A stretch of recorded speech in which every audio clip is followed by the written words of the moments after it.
I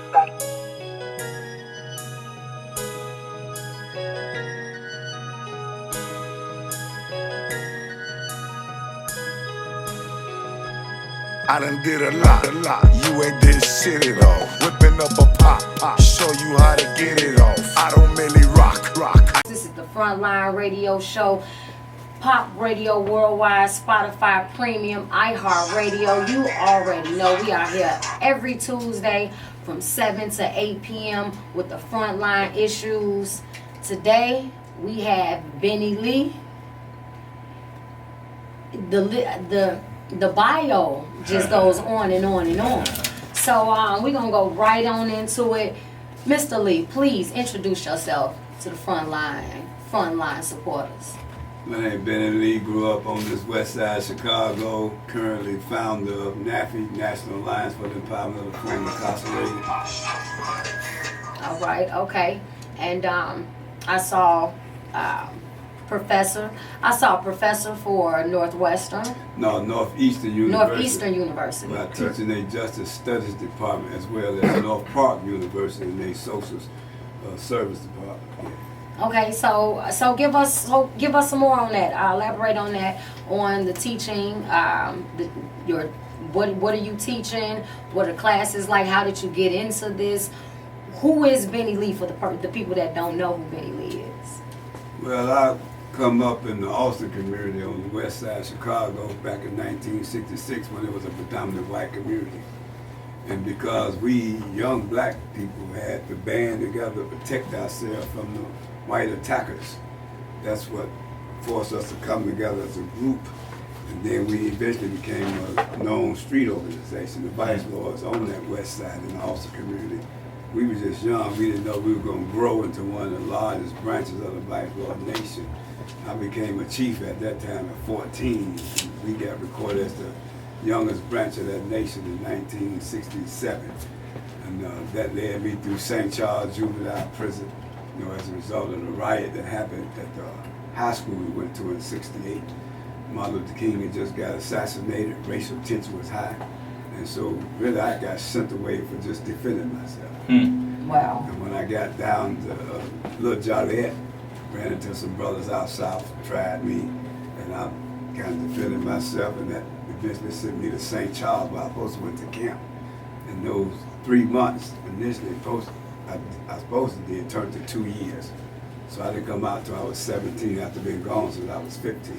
Wow. Right, and that's when my life really turned around there, because I was preoccupied my time reading books like Black Gangster by Donald Goins, the whole song. Before you get to that, Ben, I want you to talk about, okay, you're young. So we look at leaders, right? When we talk Dr. King, we talk Malcolm X. Those guys was in their 20s, 24, 30. From Fred Hampton to Mark Clark, right? So then we talk street organization. It's the same 16, 18, 20 years old. Y'all was exercising maneuvers of manhood, or as you call it, protection of the community.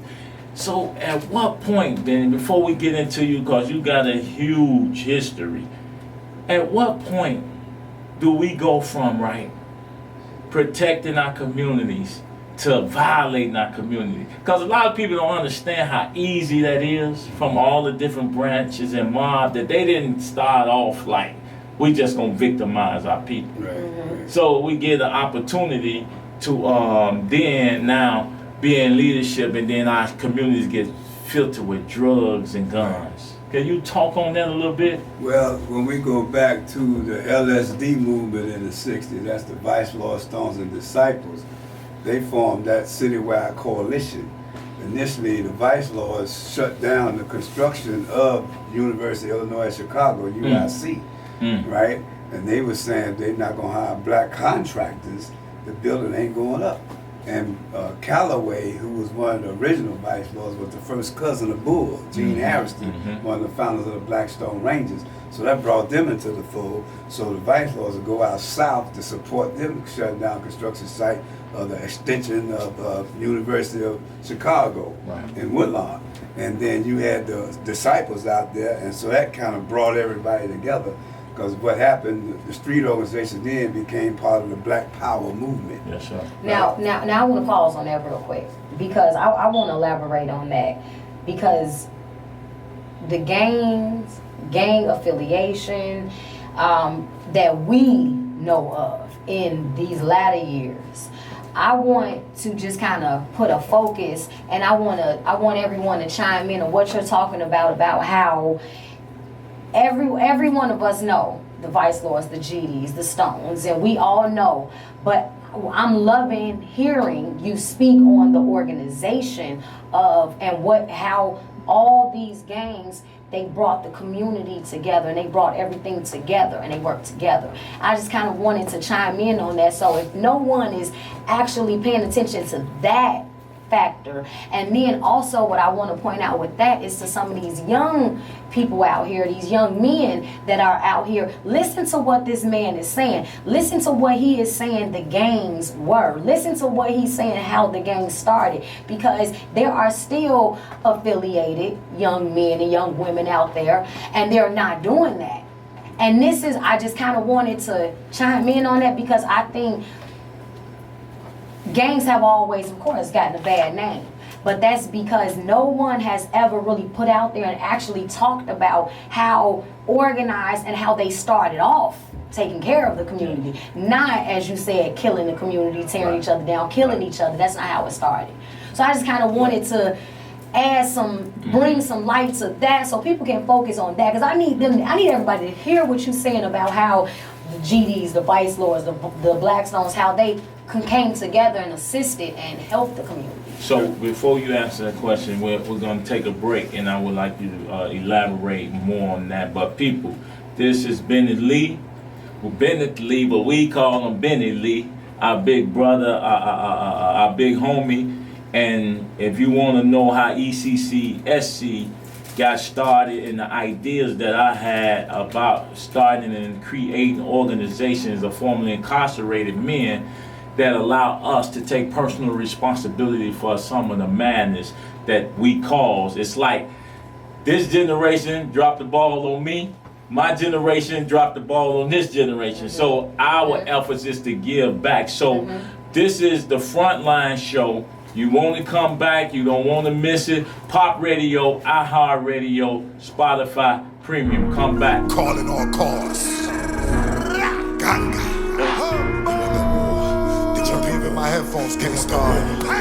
HP, baby. They want that water, can get it. They want that water, can get it. They want that water, can get it. Gang.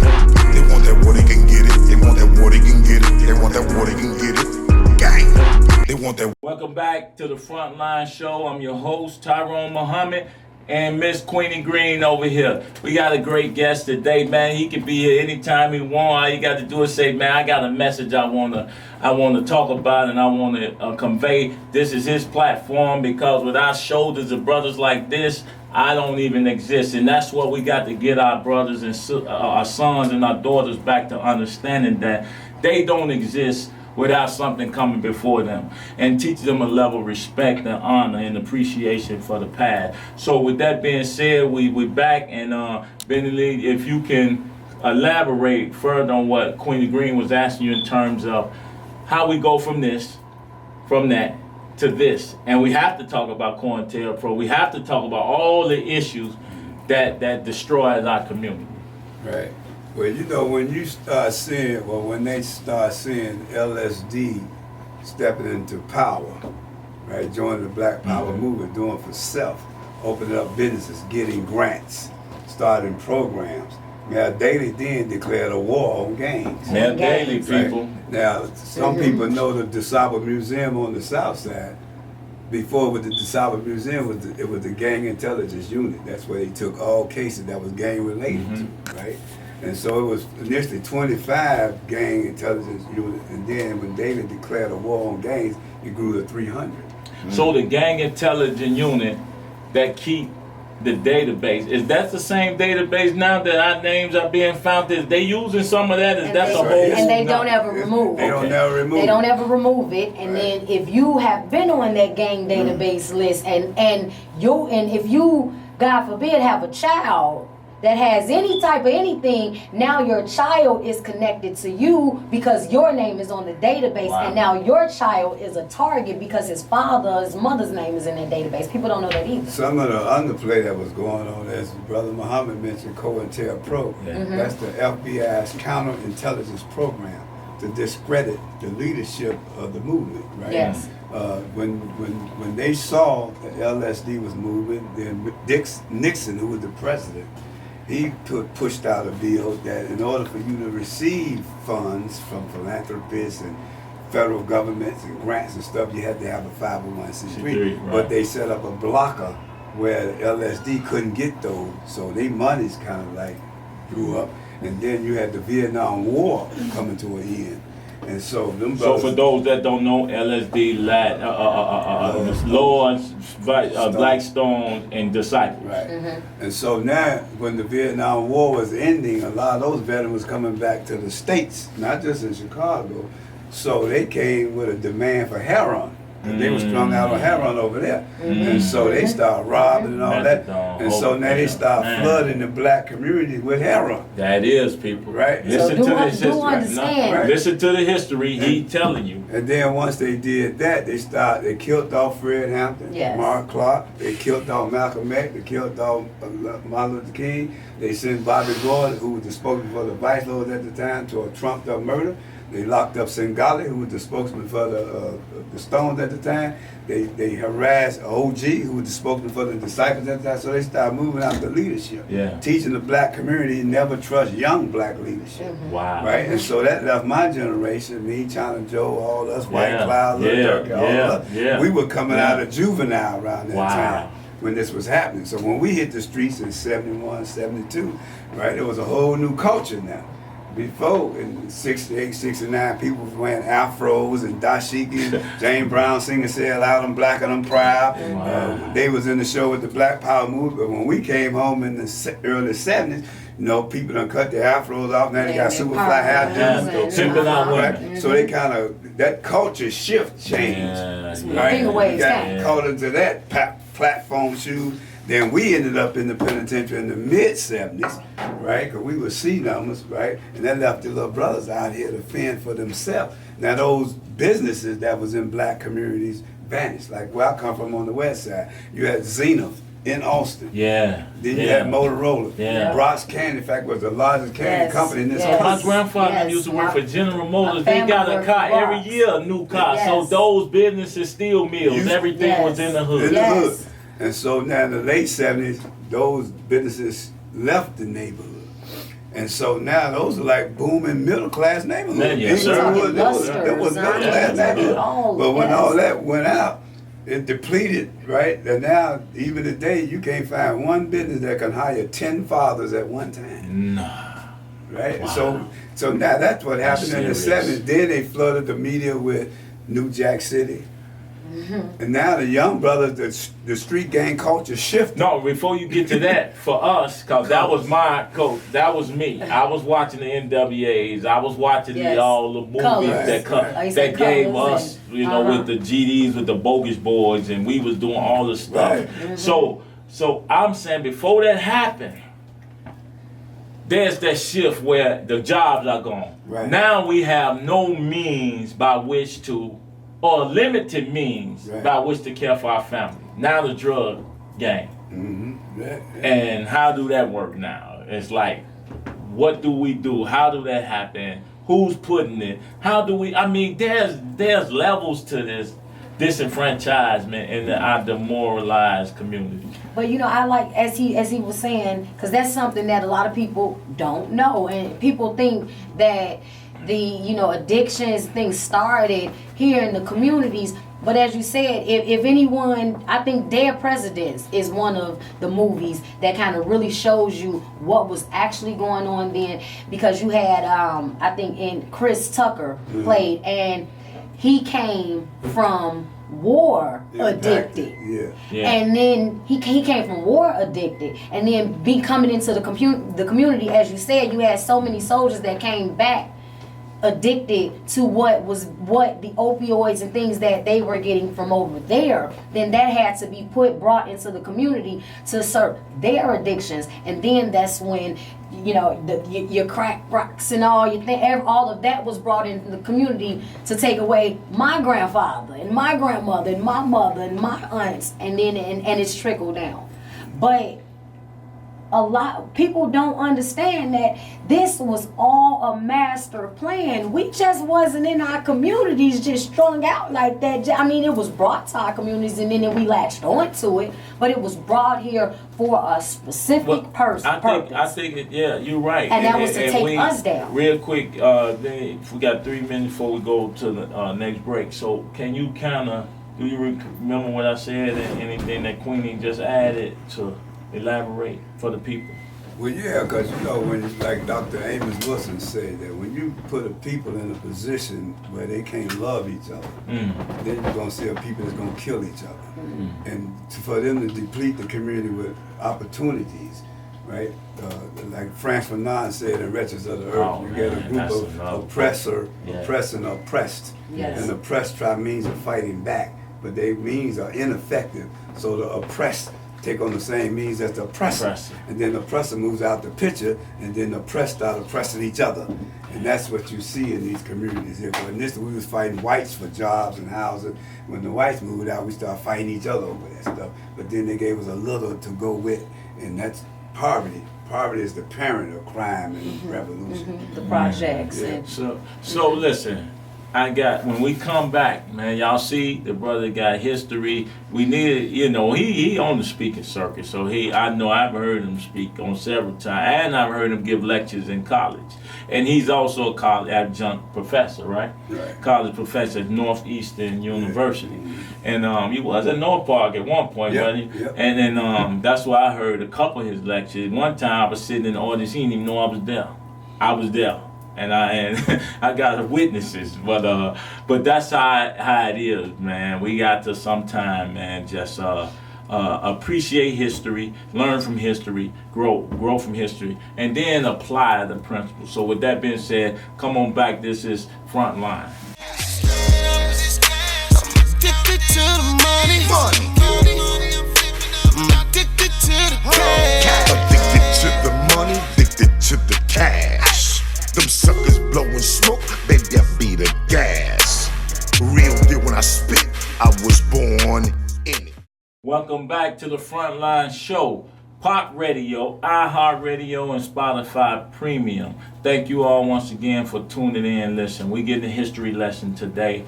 This is long overdue interview, and like I say, this floor is open to brothers like this, man, who when I was younger, I mean, these are the men who we looked up to. We had structure. Nowadays we have to get back to structure so that we can control our community and the resources coming in our community. But with that being said, Benny,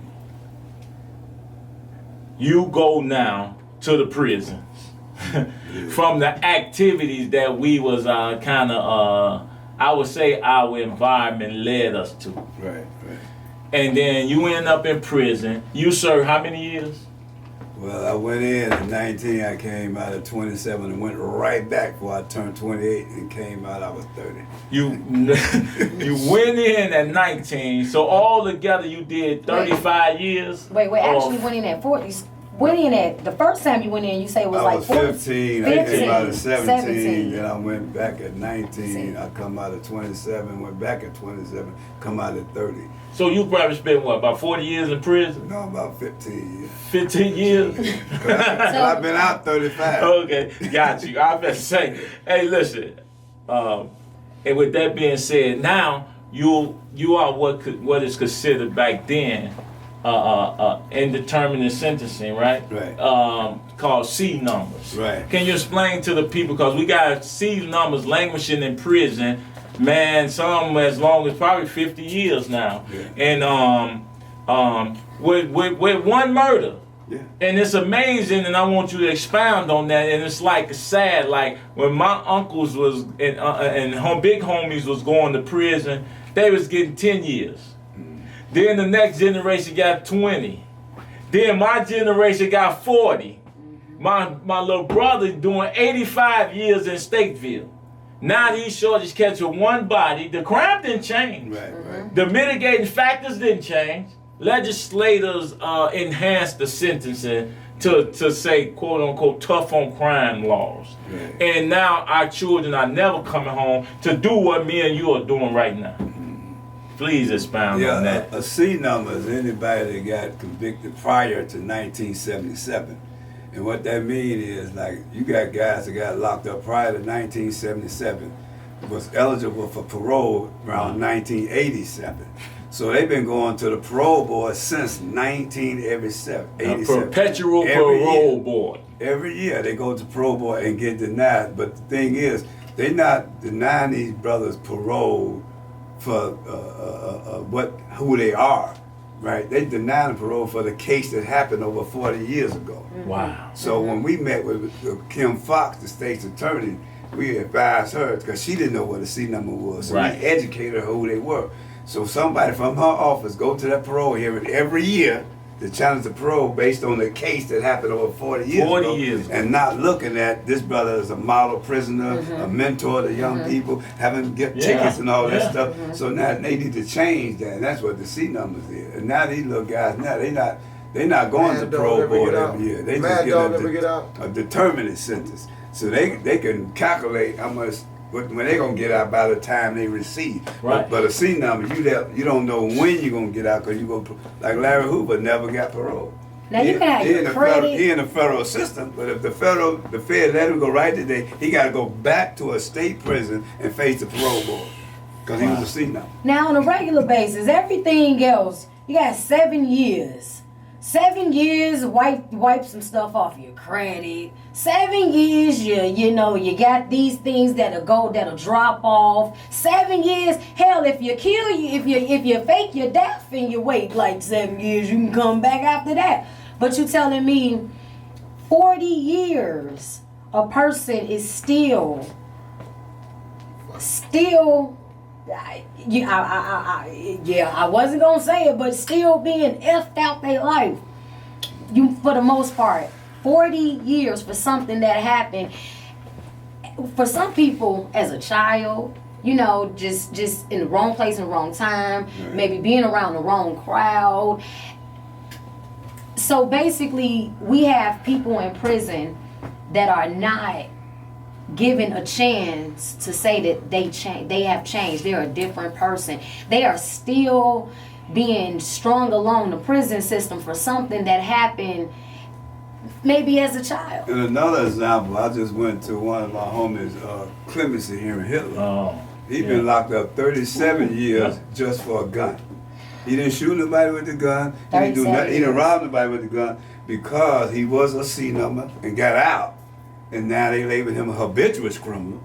He got life just for a gun. Pete Charlie got life for a plain robbery because he was labeled a habitual criminal. He used to be a C number, but he got out. So they targeting brothers like that, burying them in the prison because he's lost. But we got to look at who we are as a people. We can challenge that, but we're not. You get a lot of people come out of that joint, they stop. They be like, well, I done did my time, that's all behind me. But they need to come out the closet. That's right. Like what they looked at, about 4.1 million people in Illinois that got convictions in their background. 4 point something. Right. Our voting block is the biggest voting block over more than the LGBTQ. Right. Because we bring I can bring every family female in my household to vote my interest. Right.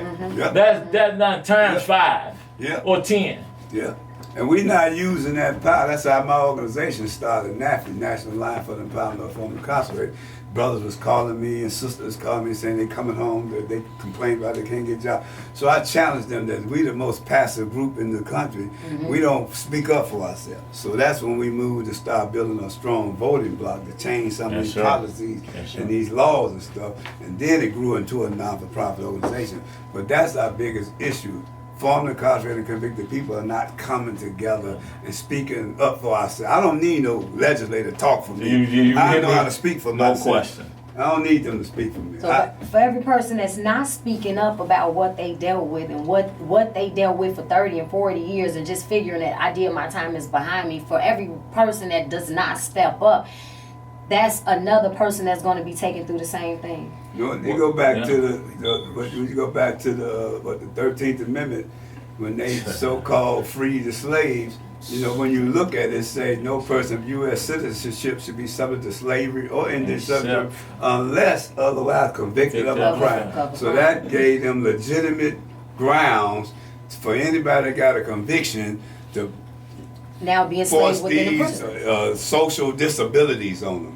Disable them to live up to the norms of society, because like I've been out 35 years, but I can't get certain licenses. I can't legally own a gun, and my wife I might have to move. All this crazy stuff. Walmart might say, well, our policies say we. Now these are not laws; these are policies. But we got to challenge these policies. People need to know who their legislators are. Challenge those legislators, right? But we sleep. Well, we're asleep. Well, this is the Frontline show. This show is designed to wake us up. Wake them up. We on the front line of the issues. And so listen, come on back. I got a lot more questions for Benny. And y'all get ready, man. This is the Frontline show.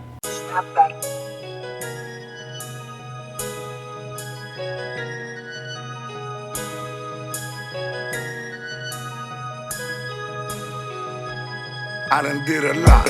You ain't did shit at all. Whipping up a pop, show you how to get it off. I don't really rock. This is the Frontline show, Pop Radio, iHeartRadio, Spotify, Premium. Man, we got a lively discussion going on. We getting a history lesson, and as always, Benneth Lee is taking us to school. Since he is a professor, this is natural for him. He teach this on the campus. What is the course? What are the courses you teach? What are they called?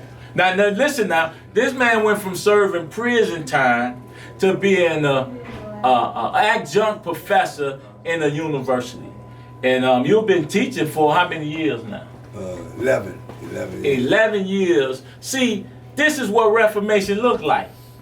I've been home 2.5 years, bro, and I haven't rest yet. And trying to, I'm not gonna use trying no more this year. You're not trying. Putting forth a platform that gives us some information that challenges the status quo, and unapologetically kick some Negroes in the ass. And that's what it is, because these are the people that allow us, from the pastor to the politicians, and even our old leaders and gang chiefs who have not yet stepped up and said, hey, we're going to take responsibility for what we helped create or allowed to be created.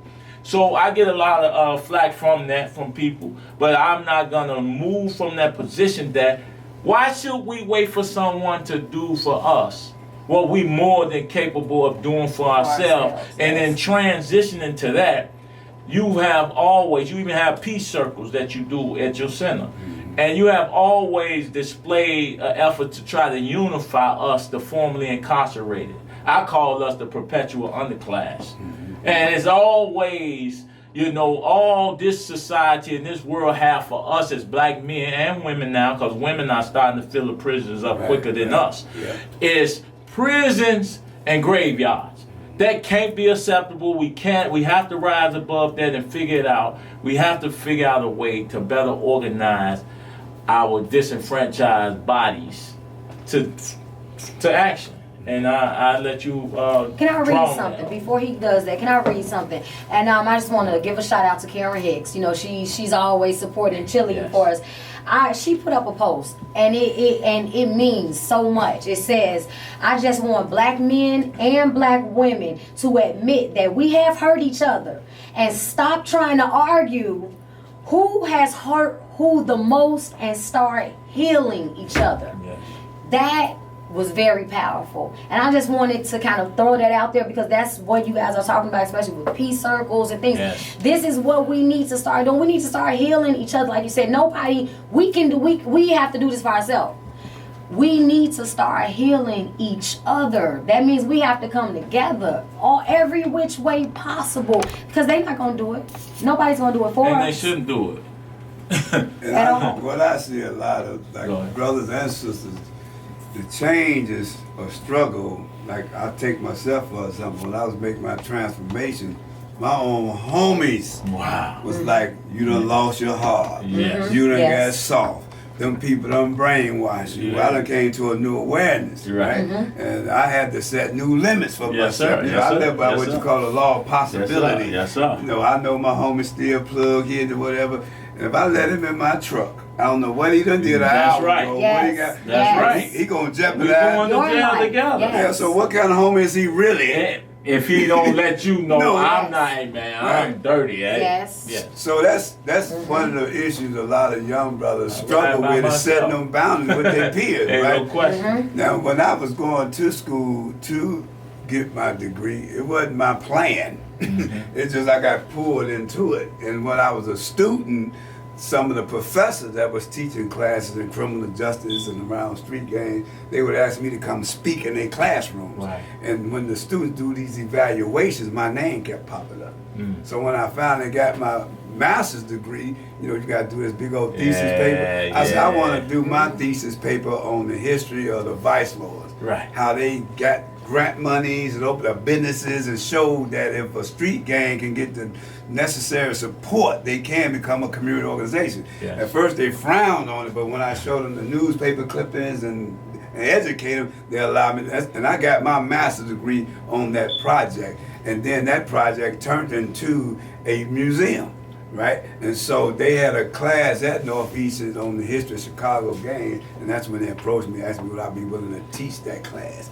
And I said, sure. And so I've been teaching that class. They saw I was effective as a teacher. Then they gave me another class, prison, what is called prison reentry systems, how to look at reentry as a system, right? I had to create the curriculum and all of that. Oh, man. Then another class, theories of criminal behavior. So here you are, man, ex-felon, gang chief, sitting here grading white boys and girls paper. But check this out. Check this out. What really get me, it's like when I teach this introduction to criminal justice, right? Some of my students are parole agents, police officers, trying to get a degree. I used to be in their custody. Now they my students. I know that's right. Man, I know that's right. I just That's a bet I lesson. bore witness of a brother come in while you sitting there. He didn't know you was here. Said you was his counselor while you was in prison.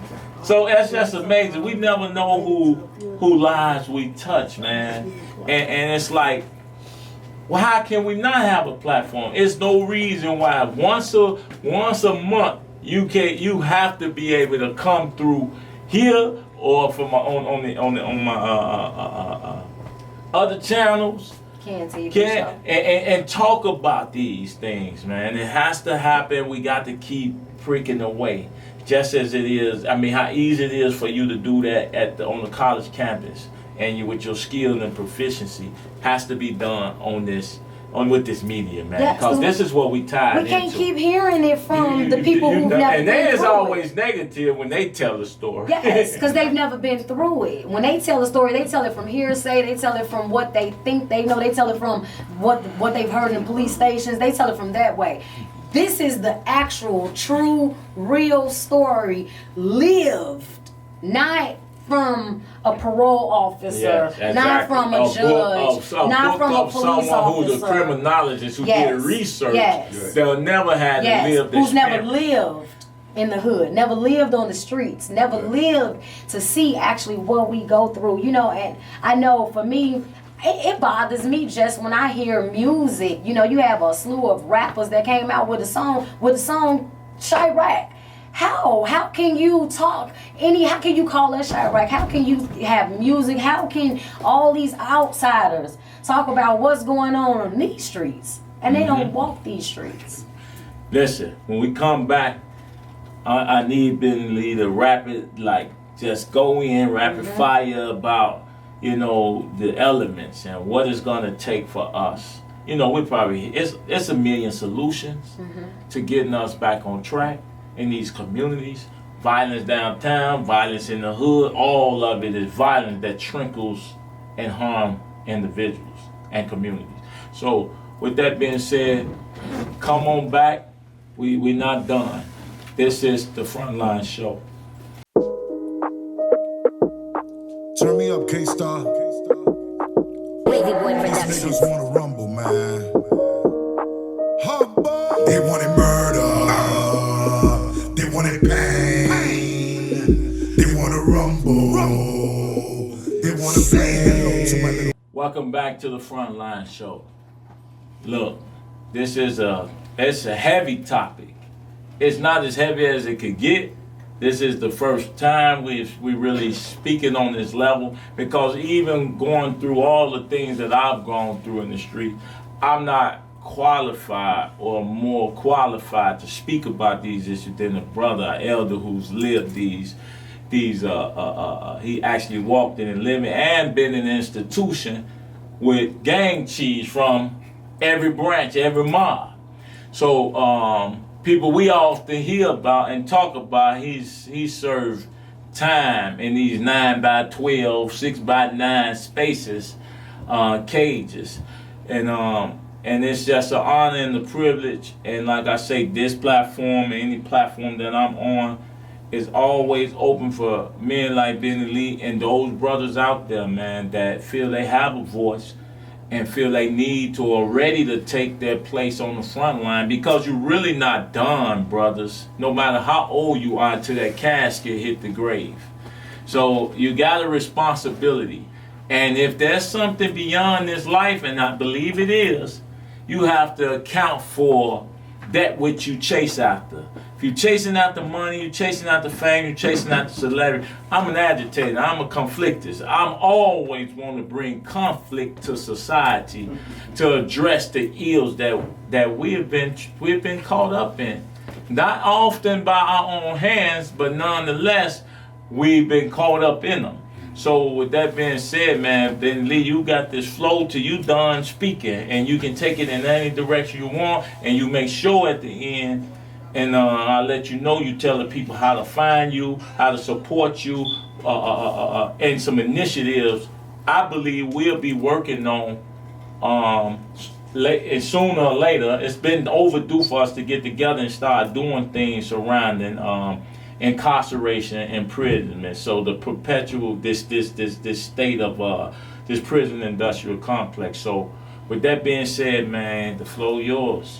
Well, I want to first say I'm more than honored to be on this platform, because guys like yourself don't really have a lot of regards for a lot of guys. Yes, no doubt about it. That's faking out here. So that's an honor just to be here, right? And I just look at my generation, those that's left, we got to become the servants. And what I mean by that is when brothers like Tryone Muhhammad call for us, we got to show up. But we got at the same time be behind them, because this is their time. Yes, sir. I had my era. I've heard you say, man, I got to pass this on. Hey, man, I'm always willing to catch the ball, because if I fall or I drop the ball, I know you're not going to be as critical. I'm going to be able to say, hey, man, I need some help, give me some advice. And I don't have problems saying I don't know people. I don't. Right. And I just try to be the message I bring, I'm a professor at a university. I done been a director of program. I'm a certified drug abuse counselor. And the way I look at that is, if I'm successful when I go through that door, then I'm making that door cracked, available for the guys behind me to come through. So that's a responsibility. Yes, sir. Now, if I fail when I want through that door, then I'm closing that door from brothers behind me. No doubt. Right? So we got to look at being the message we bring. Like I know a lot of brothers, they in these young brothers' faces smelling like marijuana and alcohol. How you expect this little brother to respect you? That's right. You're not the message you bring. Yes. And then these little brothers, when they look at our communities, how could they respect the men of the community when the men of the community can't even protect them from police brutality? Yes. And then the men of the community is not providing for them for owning the businesses and all of that stuff. How do you expect them to respect it, right? So they kind of own their own. You seen Perkins wrote a book called Home is a Dirty Street. And he used a term called get colony, how the ghetto has been colonized. Yes. Right? And when you understand colonization, it comes in three forms. You got the first it's called indirect rule. Like say for a sample, America will go in a country and take it over and control it, but they allow one of the people over there to run it. But America really controls it. Yes. That's indirect rule. Yes. Then you got direct rule, when America send one of their own over there to run the country. Then you got settled colonization. That's what happened over here. They came over here and they settled. And now everybody got to speak their language, go to their schools, and adjust to their norms. That's settled colonization. And so now we say we got black communities. Really, these are white communities, but black peoples are occupying them. Because they really control these communities. You know what I comment on that note? You know, I'm getting into the habit of not calling certain aldermen aldermen. They are overwards. They are wardens of prisons in our communities. Our communities are prisons, inside of prisons. And everybody in their own circles are in prison in their own mind, whether it's sex, drugs, working. Something has imprisoned them. And these wardens, aka aldermen, do the bidding of the institution. And it never trickles down to the community to change or correct them or to make their community better. And a good example is what you all been fighting for, right? You got these aldermen get this TIF money. Bro. And they allowed the mayor to convince them to take the TIF money for their community. You hear me? To build up downtown Chicago and the north side when that money was for the community. And you look down Roosevelt Road where all this rioting happened in the 60s during the King's riot. Those vacant lots are still there from the 60s. But you know, I'm taking them vacant lots. I'm gonna build them up and dig them up, and I'm gonna start putting fruits and vegetables on them. And I'm gonna put my stick in them, and then make them move me. But with that being said, Benneth Lee, we got 3 minutes left. I want you to share with the people how they can get up with you, how the community, and any other information you want to give them to follow you. We gotta get the old man. We got to get the old man on Facebook, y'all. I got a Facebook page. All right, there we go. There we go.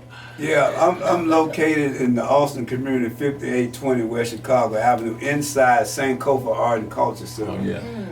Every Saturday we have what we call a reentry circle. This is a support group for former incarcerated. And I've been negligent.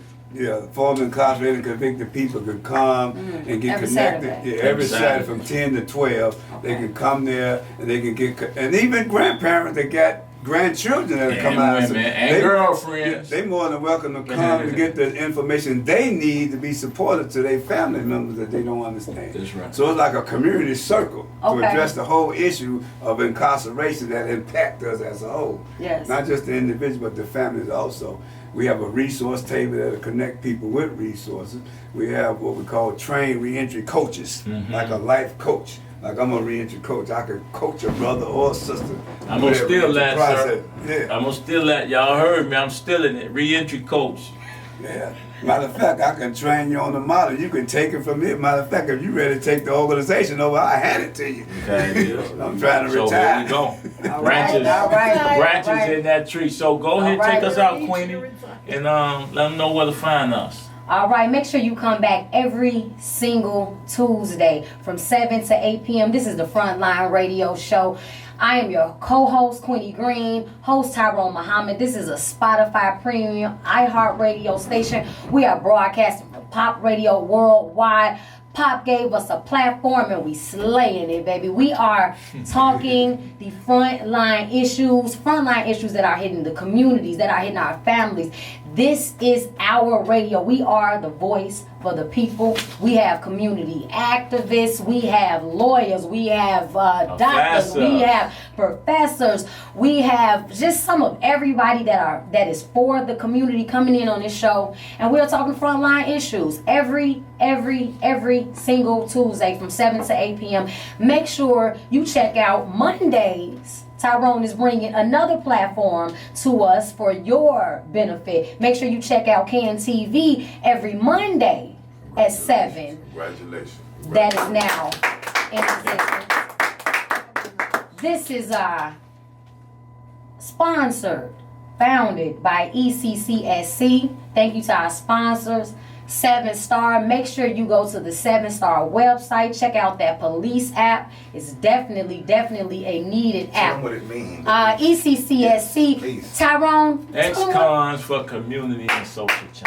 Ex-cons for community and social change.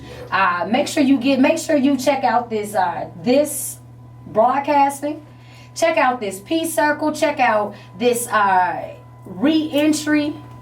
Say it again for me. Re-entry circles. Re-entry circles in the Austin community. I'll make sure I put that information on my Facebook page. We'll make sure we get that information up on the pages. Make sure you check out Tyrone Muhammad's YouTube page. Check out me everywhere. You can hashtag Queenie Greene. Make sure you check out Benneth Lee everywhere, man. Just check this man out and listen. He's not done. He'll be Nowhere back. near. And please also make sure you check out my platforms as well.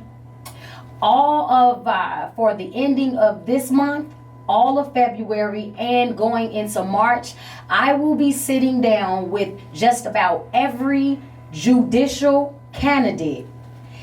So what that means is the judges, the people who are running for judge on March 17th, I am bringing them to you. I am bringing them and what they say that they are going to do for you. You need to understand, and I put this on Facebook, I put all of their information up. I need you guys to go research them, check them out, find out what they are about, find out who they are, who they're backing, what cases they have already touched. Because one thing that I need for everybody to understand, the reason I am doing this with these judges is because they are going to be determining our lives. If your family, anybody you know, get into some stuff after March 17th, these are the people that are going to be determining their lives. So you need to know who these people are, and you need to know whether you want to vote for them or not. And I'm bringing them to you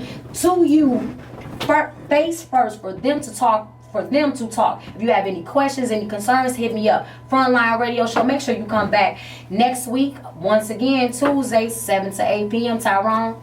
Man, next week. Yeah, my name Benneth Lee again. I want to send a shout out to my brother Tyrone Muhammad and sister Queenie for taking this initiative to create such a platform, which is necessary for our community to hear some truth from people that have actually experienced these situations that's going on in the community. Because a lot of people, they research, they read, and have misinformation. They don't have their facts together. And that's the whole process, is getting your facts together. And once you're getting your facts together, now you share that information. It's like what they're doing now. They're getting the facts, they're getting the information, they're bringing the people in that have the facts, and they're raising the community's awareness. So now it's up to the community to take a stand and be committed to follow through on what they learn, new things, how do we go forward, and then we start doing some negotiation with our own people to change our situation in the community. Again, I just want to shout out to them for taking the lead on this. And these are current leaders today. Thank you. This is the front line. Stay tuned.